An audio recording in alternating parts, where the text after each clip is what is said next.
జగిత్యాల జిల్లా మల్లాపూర్ మండలంలోని వివి రావుపేట గ్రామంలో ఎక్సైజ్ శాఖ వారు దాడులు నిర్వహించగా 250 లీటర్ల బెల్లం పాకం 6 లీటర్ల నాటుసార లభించింది. కరీంనగర్ డివిజనల్ డిప్యూటీ కమిషనర్ మరియు జగిత్యాల జిల్లా ఎక్సైజ్ సూపరింటెండెంట్ సత్యనారాయణ ఆదేశాల మేరకు ఎక్సైజ్ సిఐ వినోద్ రాథోడ్ దాడులు నిర్వహించారు. సంబంధిత వ్యక్తిపై కేసు నమోదు చేసి హ్యాండ్ ఓవర్ చేశారు. ఇక ముందు కూడా దాడులు ఉంటాయని, సారా తయారు చేసిన అమ్మిన చర్యలు తీవ్రంగా ఉంటాయని తెలియజేశారు. ఈ దాడులలో ఎక్సైజ్ ఎస్ఐ లక్ష్మణ్, మల్లాపూర్ మండల పోలీస్ ఎస్ఐ కిరణ్ కుమార్ పాల్గొన్నారు.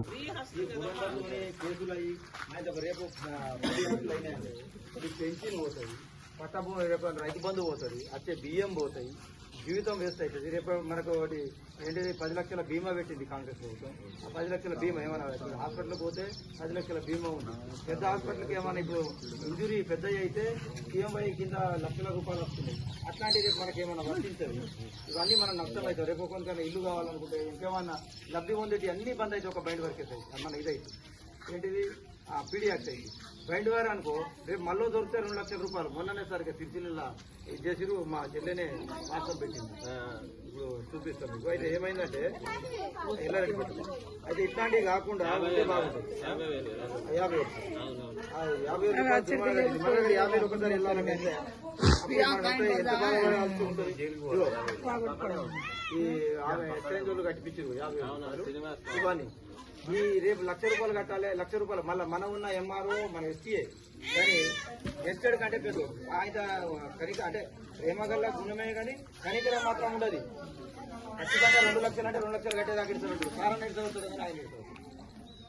అట్లాంటి విద్య మంచిగా ఉండదు. వట్టిగా ఇప్పుడు రూపాయి కోసం జమ చేసుకొని 2 లక్షలు 3 లక్షలు ఒకటిసారి కట్టాలంటే మాకు భూములు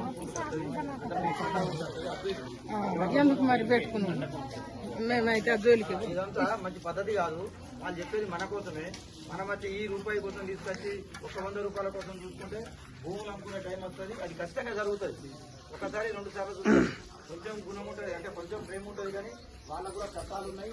చట్టాలకు లోబడి ఉండాలి. మనం ఏమైనా ఎందుకు అవసరం లేదు. ఇంకో ఏదైనా వేరే పనులు చేసుకొని అవసరమైతే 1,00,000 రూపాయలు పెట్టి ఒక బర్రె కొనుక్కొని పాలు కొనుక్కొని పాలు అమ్ముకోరు. 80 రూపాయలకు లీటర్ పాలు ఉన్నాయి. బతికేందుకు 100 రూపాయలు అవసరం లేని ముచ్చట. దీని నుంచి బయటపడతాయి కదమ్మా ఇంకో ఆలోచన వస్తుంది.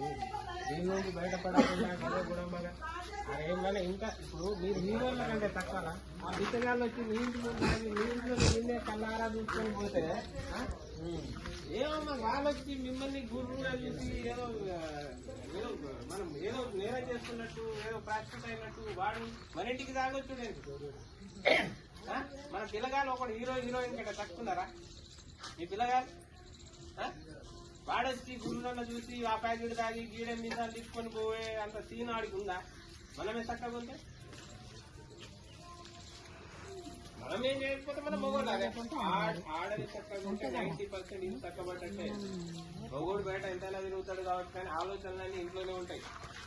తిరుగుతుంది, కనబడదు కానీ వేర్లవి.